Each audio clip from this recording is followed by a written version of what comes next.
وابتسم طوبى للعبد إذا اغتنم رمضان تجلى وابتسم طوبى للعبد إذا اغتنم أرضى مولاه بما التزم طوبى للنفس بتقوى رمضان تجلى وابتسم طوبى للعبد إذا اغتنم رمضان تجلى وابتسم طوبى للعبد إذا اغتنم أرضى مولاه بما التزم.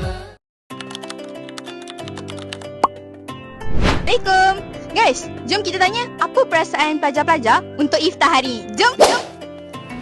Sekarang saya bersama dengan Yugen dan Nutaye. So, Yugen, Nutaye, korang puasa hari ni? Ya, puasa. Betul puasa? Ya, betul. Ada makan minum tak ada? Tak ada. Jadi, apa perasaan korang untuk pertama kali puasa pada tahun ni? Pada saya sikit lapar kot. Lepas tu macam perasaan yang lain je. Yugen? Biasa je ke ataupun lapar sangat ke? Haus sangat Kalau ke? untuk saya pernah puasa sebelum ni. So untuk saya biasa je lah. Tapi macam Mutayin, saya rasa haus dengan lapar lah. Tapi rasa gembira juga sebab dapat try benda macam ni. Kebanyakannya kalau tengok dalam sekolah lain, diorang tak buat program macam ni. So memang gembira lah. Salah satu experience yang lain. Okey, terima kasih Yugen, terima kasih Nutaye. Terima kasih. Apa lagi kita nak interview agaknya ada Aruna dengan Sanina. Interview diorang. So hari ni Sanina dengan Aruna puasa tak? Puasa. Puasa setengah hari ke puasa daripada pagi sampai nak ke maghrib ni? Setengah hari lah. Setengah hari. Betul lah puasa Ya. Okay. So apa perasaan korang hari ni? Pertama kali puasa dan datang iftar di sekolah kita ni. Ni pertama kali saya datang iftar. So ambil puasa tu macam susah. Tapi okey lah, best juga ambil dengan kawan-kawan Muslim kita. So saya rasa gembira lah hari ni sebab dapat join program iftar ni. Nampak tak? Nampak. Haus lah kan? Mesti haus tu kan? Okay, tak apalah. Betul lah, happy lah Dato' Senyap? Betul happy. Tadi saya dah dengan pelajar-pelajar non-Muslim kan? Sekarang saya bersama dengan pelajar-pelajar Muslim.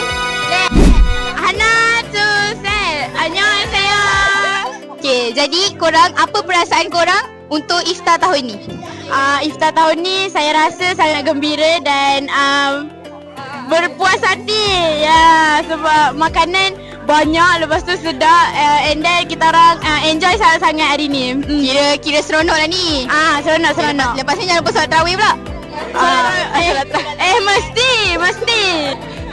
Saya pun berasa happy sangat iftar hari ni sebab dapat makan dengan kawan-kawan. Makanan semua sangat sedap. Terima kasih. Sekarang saya bersama dengan pelajar-pelajar tingkatan 5, pelajar-pelajar Muslim perempuan. Ni semua dia nak. Dah. Cukup. Okay. Jadi hari ni saya nak tanya diorang apa perasaan korang semua untuk iftar terakhir korang pada tahun ni? Happy! Sedih? Bagi pada yang sedih tu. Saya sangat sedih. Budak Bukit Batu tak boleh dekat sini. Bagi mic pada belakang. Tak, saya sedih sebab tahun ni, ini tahun terakhir saya dapat beriftar dengan diorang macam ni. Sedih je, nangislah sikit. Alah. Gitu je. Korang kenyang tadi? Banyak tak korang makan? Ini kita orang mukbang banyak benda Kita orang makan nasi goreng kimchi, kita orang makan dubai chewy cookie, kita orang makan cornflake madu, kita makan brownies.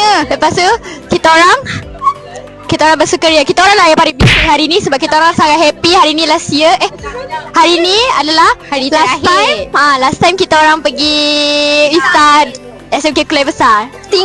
Okay. So itu saja daripada diorang. Bye-bye.